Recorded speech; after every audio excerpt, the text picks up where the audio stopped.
Hi everyone!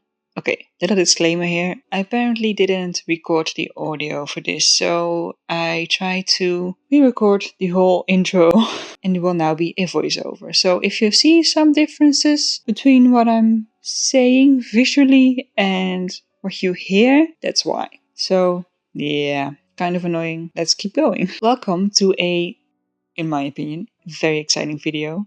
Today we are finally starting the Victorian outfit I've been working towards for a while. I finished the foundation layers, so I have the chemise, corset, petticoat and corset cover. I've put them all on my mannequin for the occasion. Ta-da! For each of these items there is a video, by the way, so if you're interested you can find the playlist up here. Now it's time for the outer layer. For that we need a skirt and a bodice. And I decided to start with the skirt, so that's what we are doing today. Before we start, let's talk about the pattern. Just like the petticoat and the corset cover, the pattern I'm using is from Truly Victorian. It's the 1891 French fan skirt. This time period works with the foundation layers I have, and my petticoat is the recommended petticoat to go with this skirt. It is a simple skirt, but has the added bonus of the draping, which adds some visual interest. So far I've had great experiences with Truly Victorian patterns, so I'm really looking forward to make another one. Now let's talk materials. For the fabric I have this beautiful navy blue cotton with a white floral print.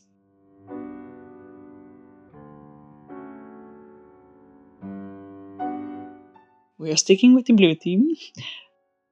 For decorations, if you will, I have some lace.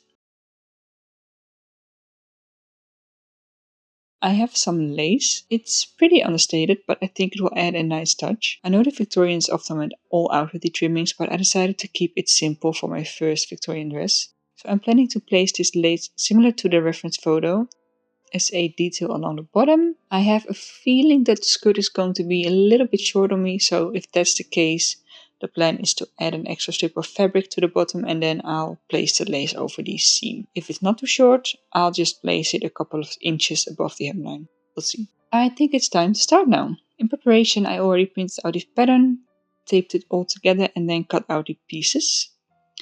Now for sizing, I'm exactly in between two sizes. Size E has a waist measurement of 28 inches and size F is 30 inches and my waist measurement is 29. So I decided to cut out the pattern in the middle of sizes E and F. Now let's get the fabric and cut out all the pieces.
All the pieces are cut out. I say all the pieces, there are only 3 pieces. We have the front, the back and then the waistband. So I have everything right here. I am now ready to actually start putting this together. And step 1 is the darts in the front. Now, when it comes to sewing, most of the undergarments are hand sewn. So I did the chemise and the corset cover completely by hand and the petticoat mostly by hand. Corset, no, that was machine sewn. And I would have loved to also make this whole outer layer by hand, but that's not going to happen. I have problems with my hands. I'm hypermobile, so my fingers tend to bend the wrong way, which hurts. Especially when I'm hand sewing, I find that it's just, I don't know why, my middle fingers start to hurt really bad, the top part, if that makes sense. So I decided to compromise. I just need to save my hands, and I don't think it's worth going through all that pain just to say it's completely hand sewn. So what I will be doing is I will be sewing the kind of invisible seams on the machine. So that's side seams, just any seam where you don't see the stitching on the outside. And I mean, to be fair, sewing machines existed in the Victorian era, so it's fine. Not computerized ones, but exactly. And then all the visible seams, such as the hem and probably stitching on the lace, stuff like that, I will do by hand. Probably also the finishing of the seams on the inside. So that's the plan. But we're going to start with the darts, which are invisible. So I'm going through them on the machine. And then we need to start the complicated process of all the pleating and stuff, which I've read through and I don't fully understand yet. But I'm more of a visual learner, so I just need to see it when I'm doing it and hopefully it will make sense. But first we're going to get out my sewing machine and sew the darts.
Okay, the darts are done and it's now time to do the pleating. I've actually been staring at the instructions for a bit and I tried something out and I think it works.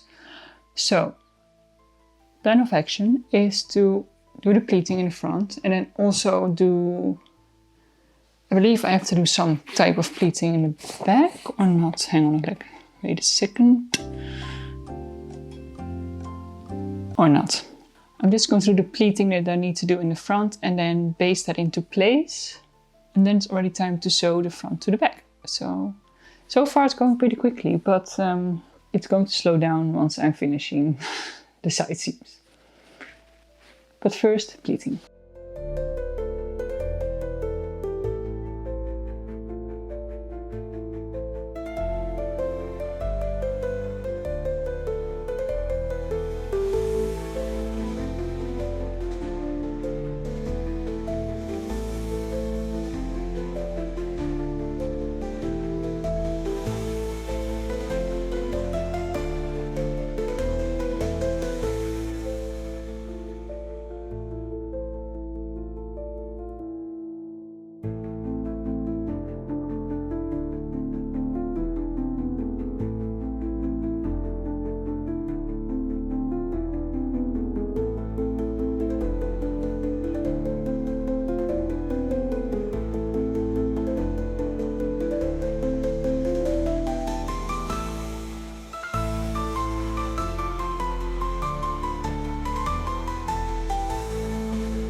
We did it. We successfully made the pleats in the front. A little bit difficult to see from that distance with this print. So I did the pleating and then I wasn't sure if I did them right. You can do them two ways. You can do them from the right side and the wrong side. But then I just looked at some images of some other people who made this skirt and I realized I did them the wrong way. So I redid one side just to see if it looked better, and it did. On this side is the original one I did. And then on this side is the new way, which is correct. So I redid the other side as well and then just pasted it into place. Now it's time for the side seams. And I will be using the sewing machine for the basic seam, just because it's invisible. And then to finish the seam, I'm just going to trim on one side of the seam allowance. And I'm going to press the seam allowance over to that side, fold the other seam allowance under, and sew that into place. And I will be doing that by hand, because that just looks nicer, which will take a while. So let's get going, because yeah, got a lot of hand sewing ahead of me.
We technically have a skirt.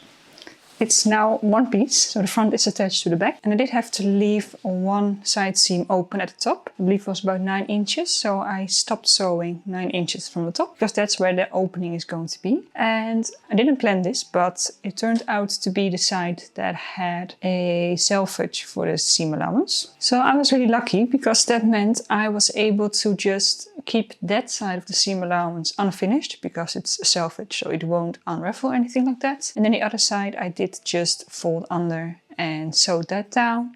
Just pressed everything open. I did sew down the seam allowance with the selvage at the top part, the opening, to keep that into place, but apart from that it's all fine. Now it's time to attach the skirt to the waistband. I have the waistband, and what I need to do is, whilst I'm doing this, I have to make a double box pleat in the back. It does say this may take a few tries to get the fold even. So I'm just going to start. We're going to see how it's going to go and just try to get it all the way it's supposed to be. There's an illustration, so that's useful, but we'll see. And then, I mean, it's really going much quicker than I thought it would, because once I have sewn the waistband to the skirt, which I'm going to do on the machine, by the way, or partially on the machine. I'm going to attach the skirt to the waistband by machine. Then I'm going to fold the waistband to the inside, and I will sew that down by hand. Then all that's left to do is do the hem, attach the lace detail, and what else? Attach hook and eyes at the side back placket, and then some tie strings for the skirt, back, front, whatever. I don't really understand that yet. We'll cross that bridge when we get to it. Let's first attach the skirt to the waistband and get all the pleats right.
It's the next day, and yesterday I finished the waistband. Then I tried it on really quick just to check the placement of the hooks and eyes on the waistband for the side closure, or technically it's more of side back. And I also checked the hemline.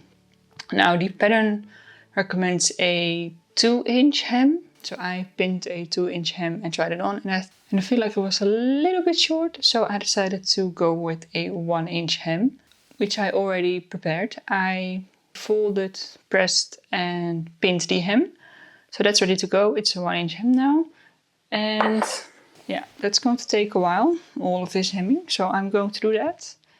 I was going to say real quick, but it's not going to be quick. I'm going to do this, and once that is done, I can sew on the lace. So I need to find the right placement, but then I can sew it on. And then there's one more step, which is to sew some ties to the inside of the side seams. I don't really know what I'm supposed to do with that yet. We'll see.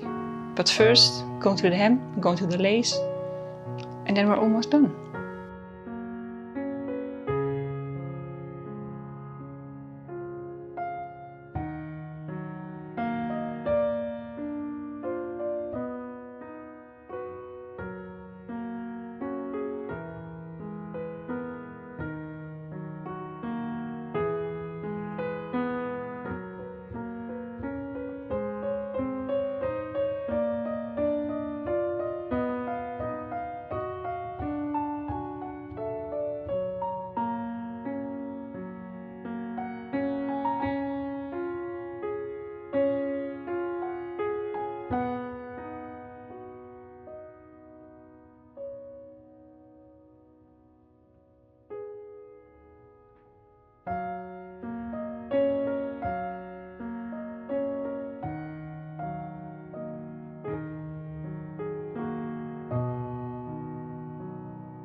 And there we have it. It's all done. I'm so happy with it. I think it looks pretty good for my first time making something like this. And I'm so happy. And I'm now even more excited to get started on the bodice. But yeah, no, the skirt looks great. I think it fits really nicely. I did find out that the box pleat in the back is not technically in the middle of the back. So maybe I should have gone for a different size, but it's fine. It fits. Just look at the front and it's all perfectly fine. I love the little lace detail at the hem, and in general, I just think it looks pretty nice. And it went so much quicker than I thought it would. I had actually planned out 2 full weekends to work on this, and I only needed 1. So that's great. That means that I can start working on the bodice earlier than I thought I would. So yeah, I'm just really excited to get started on the bodice and finish this whole dress, because it started to look really great, and I'm really excited to see what the final thing looks like. I've been wanting to do this for so long, so it's really fun to do it now and to see it come to life. For now, I'm just going to end this here. Next time, like I said, we're going to make the bodice, so I hope to see you there. For now, thank you for watching, have a great day, and I'll see you in the next one. Bye. So I redid the other. This may take a few times to get. This may take a few. And I feel like. That means I can get started on the bodice fun. So it's really, really fun to.